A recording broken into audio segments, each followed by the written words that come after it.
भाजपा के प्रवक्ता अजय आलोक ने जब से वोटर लिस्ट संशोधन की बात की है, बिहार समेत पूरे देश की सियासत गर्मा गई है। सीएए, एनआरसी और संविधान समीक्षा को लेकर बीजेपी प्रवक्ता अजय आलोक विपक्ष पर तीखा हमला बोला है।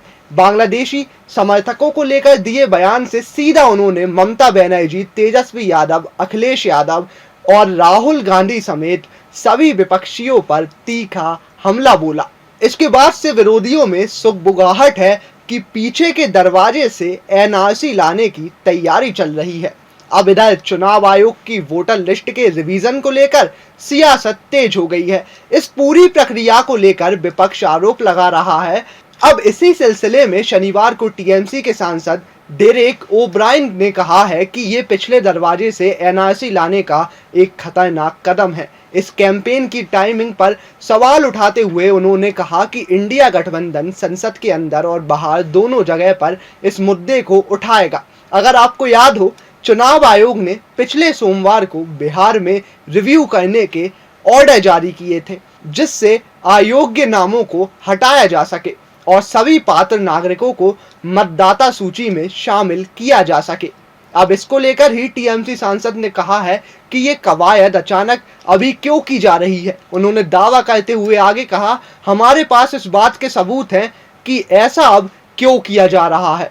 ऐसा इसलिए हो रहा है क्योंकि बंगाल के लिए जो ताज़ा सर्वे किया गया है उसमें भाजपा को सिर्फ 46 से 49 सीटें मिलती दिख रही हैं, जिससे बीजेपी डर चुकी है। यानी टीएमसी इस रिवीजन प्रोसेस को एनआरसी से जोड़ रही है, जिससे तुष्टीकरण की राजनीति की जाए और इस मामले पर सरकार को कस कर घेरा जाए।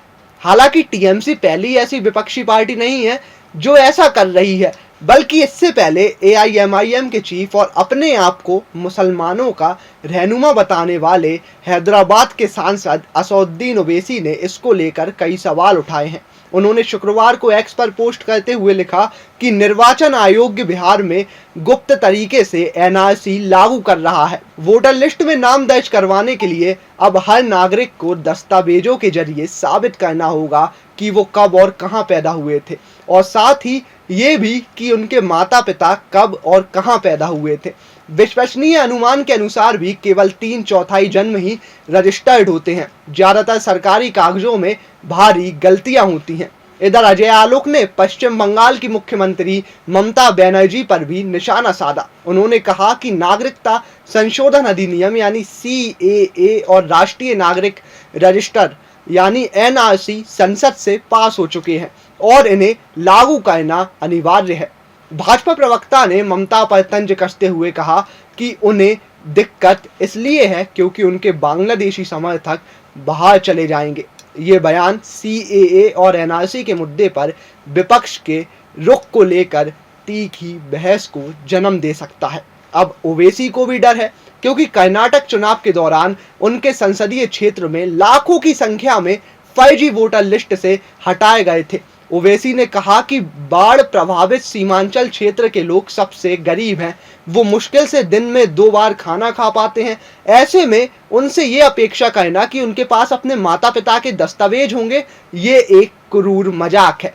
इस प्रक्रिया का परिणाम ये होगा कि बिहार के गरीबों की बड़ी संख्या को वोटर लिस्ट से बाहर कर दिया जाएगा। वोटर लिस्ट में अपना नाम भर्ती करना हर भारतीय का संवैधानिक अधिकार है। सुप्रीम कोर्ट ने 1995 में ही ऐसी मनमानी प्रक्रियाओं पर सख्त सवाल उठाए थे। चुनाव के इतने करीब इस तरह की कार्रवाई शुरू करने से लोगों का निर्वाचन आयोग पर भरोसा कमजोर हो जाएगा। हालांकि ये ओवैसी साहब के शब्द हैं। खैर, ओवैसी और टीएमसी इस मुद्दे को इसलिए भी ज्यादा उठा रही हैं जिससे बिहार चुनाव में भाजपा के खिलाफ थोड़ा बहुत माहौल बनाया जाए। चलिए, एक बार तो ओवैसी का ये मुद्दे को उठाना समझ में भी आता है, क्योंकि ऐसा माना जा रहा है कि ओवैसी बिहार की कुछ सीटों पर चुनाव लड़ेंगे। लेकिन वहीं अगर हम टीएमसी की बात करें तो टीएमसी इस मुद्दे को इसलिए उठा रही है क्योंकि टीएमसी को ये बात अच्छे से पता है कि अगर बिहार में ये रिवीजन प्रोसेस कारगर साबित हुआ तो चुनाव आयोग आने वाले बंगाल विधानसभा चुनाव जो 2026 यानी अगले साल ही है, उसमें भी इस रिवीजन प्रोसेस को दोहराएगी। और अगर ऐसा हुआ तो जो अवैध वोट हैं बंगाल वाले वो खारिज हो जाएंगे और इसका नुकसान किस पार्टी को होगा, इस बात का अंदाजा आप लगा ही सकते हो। खैर, आपको क्या लगता है किस पार्टी को बंगाल में इन 5G वोटरों से फ़ायदा होता है, और रिवीजन प्रोसेस अगर बंगाल में भी लागू हुई तो किस पार्टी को नुकसान होगा सबसे ज़्यादा, ये आप हमें कमेंट बॉक्स में बताइए। ये हमने आपके बुद्धि विवेक पर छोड़ दिया है, लेकिन ये देखना अभी भी दिलचस्प है कि टीएमसी और एआईएमआईएम के बाद इस मुद्दे पर कौन सी विपक्षी पार्टी उठकर आती है। वीडियो अच्छा लगा हो तो लाइक कीजिए, शेयर कीजिए और कमेंट बॉक्स में हमें ज़रूर बताइए।